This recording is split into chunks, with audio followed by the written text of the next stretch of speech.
Kali ini saya akan membahas topik tentang plafon atau dinding kamar mandi yang berjamur. Ya. Jadi ini contoh-contohnya ya, gambarnya kayak gini lah kira-kira kalau berjamur itu. Ya kan, kelihatan hitam-hitam beberapa spot-spot di lokasi tertentu. Nah, beberapa itu udah jelas ya penyebabnya, pas ada di atas shower gitu. Seperti gambar ini. Nah, jadi gini kawan-kawan, sebelum kita lanjut ya, menurut saya ada dua penyebab ya, ada dua macam penyebab. Yang jelas sih penyebabnya dua-duanya itu air, tapi yang pertama ada kemungkinan kebocoran dari atap gitu ya, atau misalkan atapnya dak-dakan, mungkin ada yang merembes gitu ya. Nah kalau ada yang merembes itu ya mau nggak mau harus dibenerin rembesannya ya. Kemudian penyebab yang kedua itu adalah karena akibat dari uap air yang terakumulasi di dalam ruangan kamar mandi. Nah, seperti apa sih? Ayo kita bahas dengan gambar aja biar lebih jelas ya. Nah, di sini saya membuat dua gambar. Sebetulnya gambar ini dan ini sama, tapi ini perspektifnya ya. Jadi kira-kira gini kawan-kawan, ini adalah sebuah kamar, anggaplah kamar hotel atau kamar kita di rumah ya. Terus untuk privasi ya, untuk desain kamar modern itu biasanya kamar mandinya berada di dalam kamar. Ini kamar mandi. Saya nggak akan gambar komplit ya, ada kerannya sini situ. Anggaplah ini shower ya, pancuran tempat kita mandi gitu. Terus ini pembuangan airnya gitu. Nah, ternyata kamar mandi di dalam kamar ini menimbulkan masalah yang mungkin banyak orang tidak menduga. Ya, jadi gini kawan-kawan, ketika orang mandi itu kan shower ini ngeluarin air, atau kita entah sekedar cuci kaki pakai keran atau apa. Barangkali di sini juga ada WC-nya, orang buang air segala macam. Nah, pada akhirnya air itu kan menggenangi ini ya, lantai. Nah, kalau air menggenangi lantai ya gampang ya. Misalkan air di sini, air akan mengalir keluar. Yang sering tidak disadari orang, ternyata air ini juga berubah menjadi uap ya. Penguapan itu selalu terjadi meskipun suhu misalkan sekedar 27 derajat Celcius, bahkan suhu 20 derajat Celcius pun air tetap mengadakan penguapan, enggak harus 100 derajat Celcius. Jadi di semua suhu kecuali di suhu 0 atau di bawahnya, maka air akan selalu menguap. Ya. Sehingga ini yang tidak disadari orang. Nah, uap-uap air ini biasanya itu namanya uap, dia akan selalu berusaha bergerak ke atas. Akhirnya dia nempel di ini plafon-plafonnya kamar mandi atau dinding-dinding yang pojok-pojok atas kayak gitu. Nah, ini nggak kelihatan ya, kasat mata nggak kelihatan uap air ini. Tapi dia terakumulasi. Setiap kita mandi ada uap air nempel. Setiap kita mandi uap air. Apalagi anggota keluarganya banyak ya. Sehingga uap air ini akumulasinya banyak. Nah, ini uap-uap air ini kalau dia tidak dikeluarkan, maka dia akan nempel di plafon-plafon atau dinding-dinding yang bagian atas, sehingga pada akhirnya dia itu bisa membuat lembab ya. Nah, kalau lembab akhirnya plafon-plafon ini ditumbuhin jamur gitu. Jadi jamur itu timbul karena ada air gitu. Nah, dalam hal ini uap air itu sering nggak nampak sehingga kita kaget ketika loh kok kamar mandi kita plafonnya hitam-hitam, nah kayak gitu. Nah, jadi gini kawan-kawan, apa yang saya sarankan adalah tidak ada pilihan lain selain memasang exhaust fan gitu. Jadi exhaust fan itu kalau kamar ini ya, ini anggaplah kamar ini berada di tengah-tengah rumah gitu. Kemudian anggaplah di sini itu depan rumah ya, kayak gini lah. Gambar dua dimensinya kira-kira gini. Di belakang ini ada kamar lain atau ruangan apa, sehingga kita nggak memungkinkan pasang exhaust fan sebelah sini.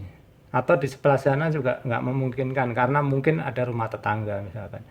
Jadi satu-satunya jalan ya kita buang ke depan ya, ke depan.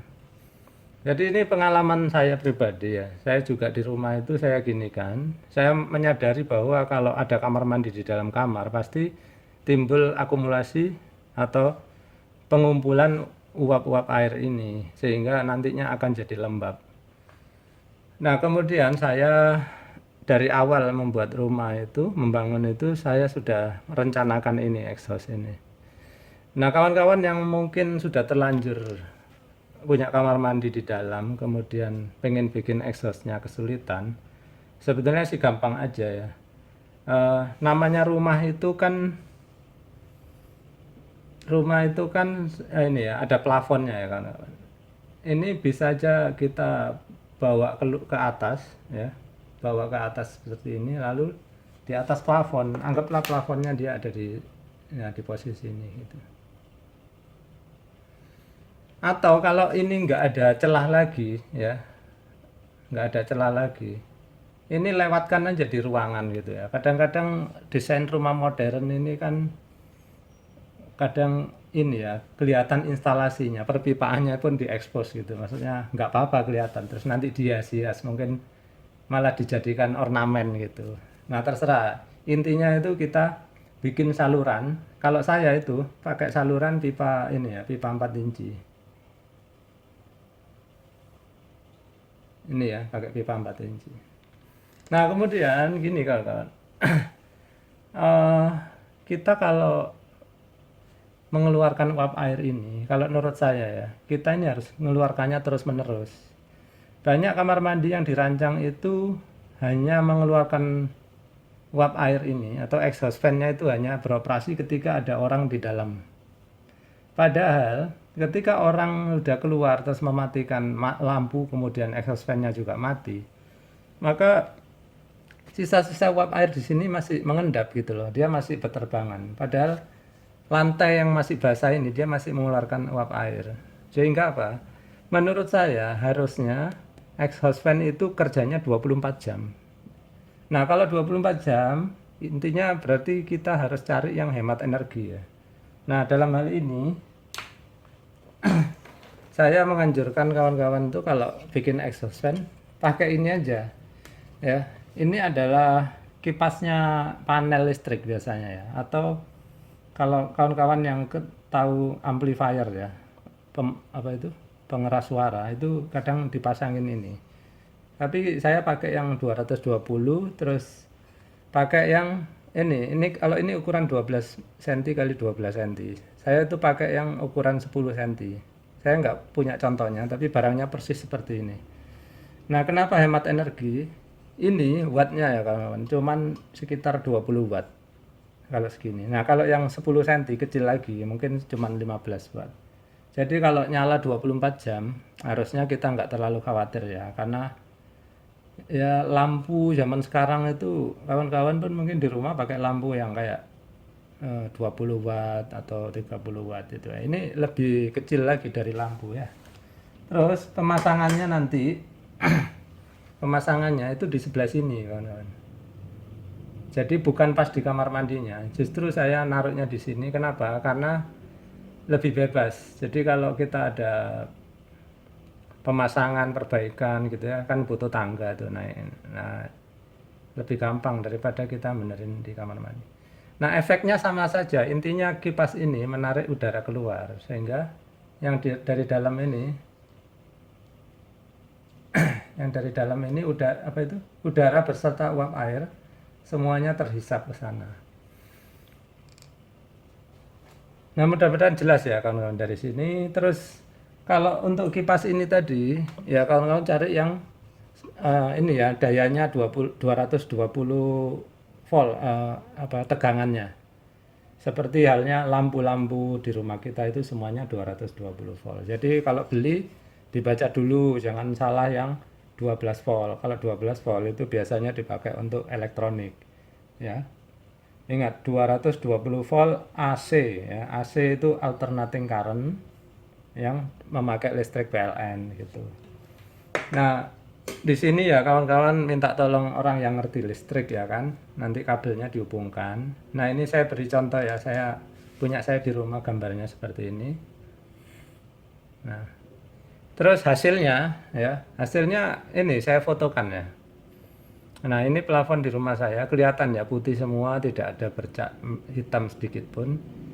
Ya, ini harap maklum ya, ini catnya agak ngelupas-ngelupas karena emang udah waktunya dicat ulang. 17 tahun dia tidak ada jamur sama sekali.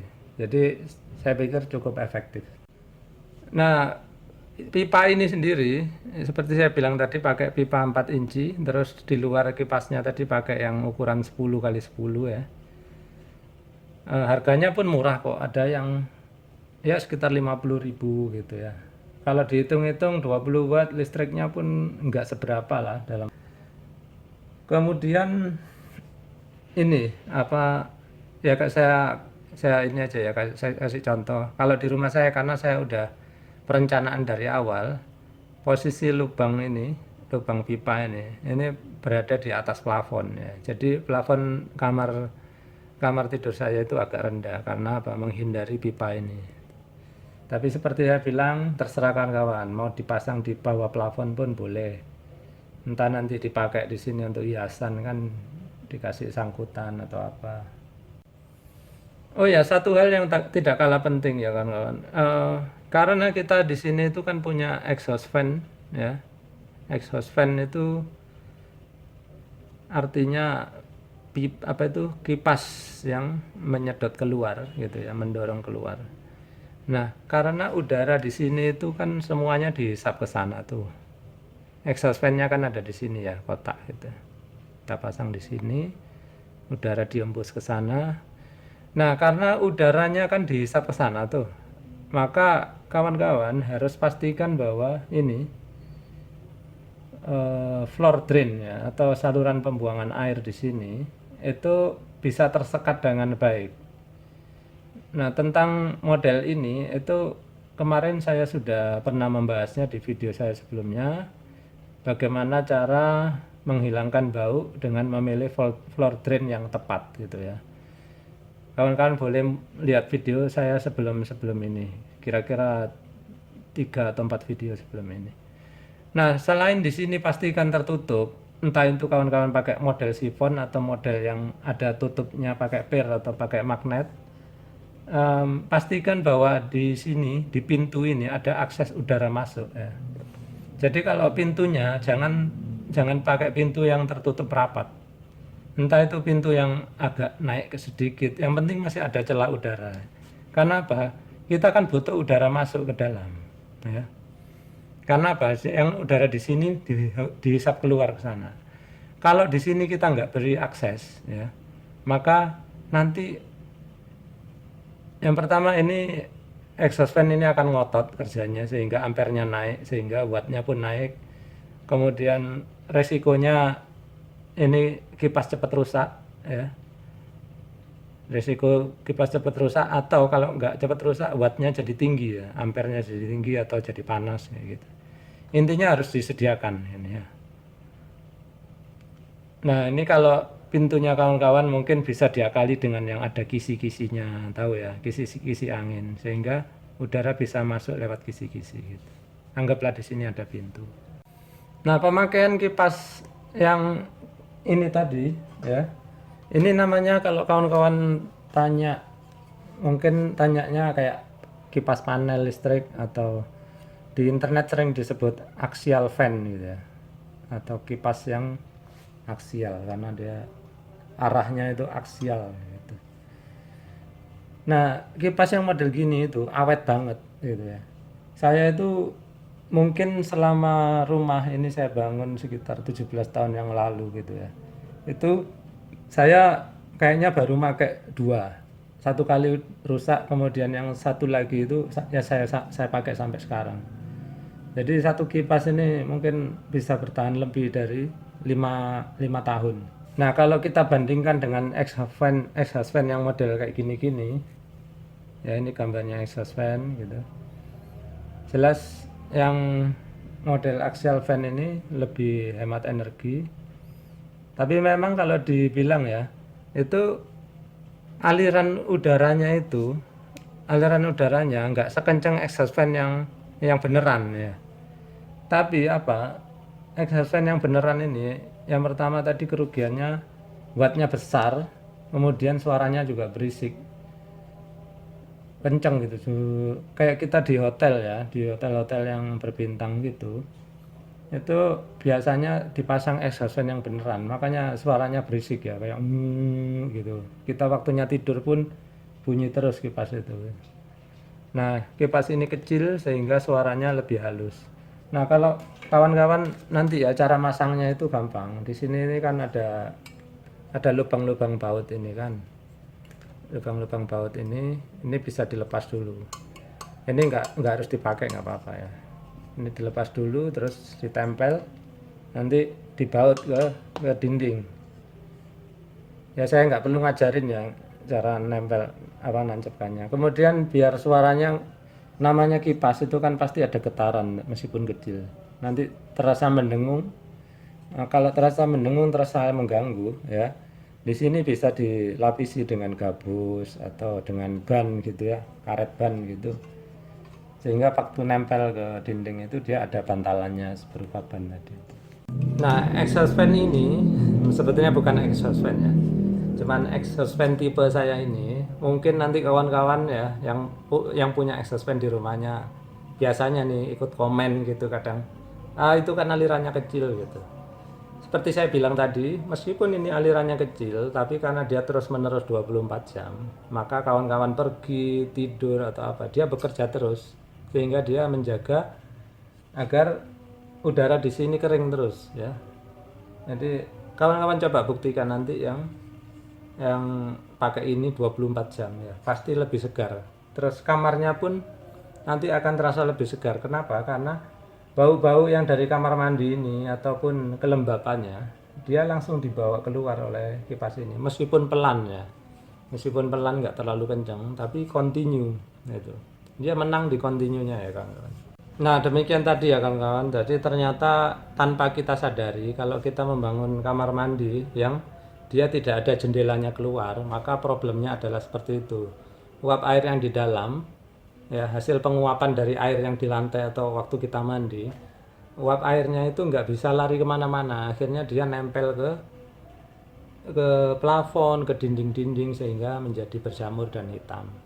Nah hal ini sebetulnya harusnya dipahami oleh ini ya, arsitek ketika membangun rumah ataupun hotel gitu ya.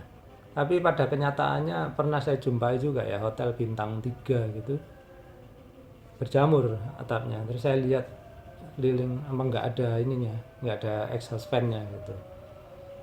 Jadi sayang sekali gitu, hotel sebagus itu, hotelnya bagus sekali, ada kolam renang, tapi kamar mandinya berjamur padahal peralatannya bagus yang lain.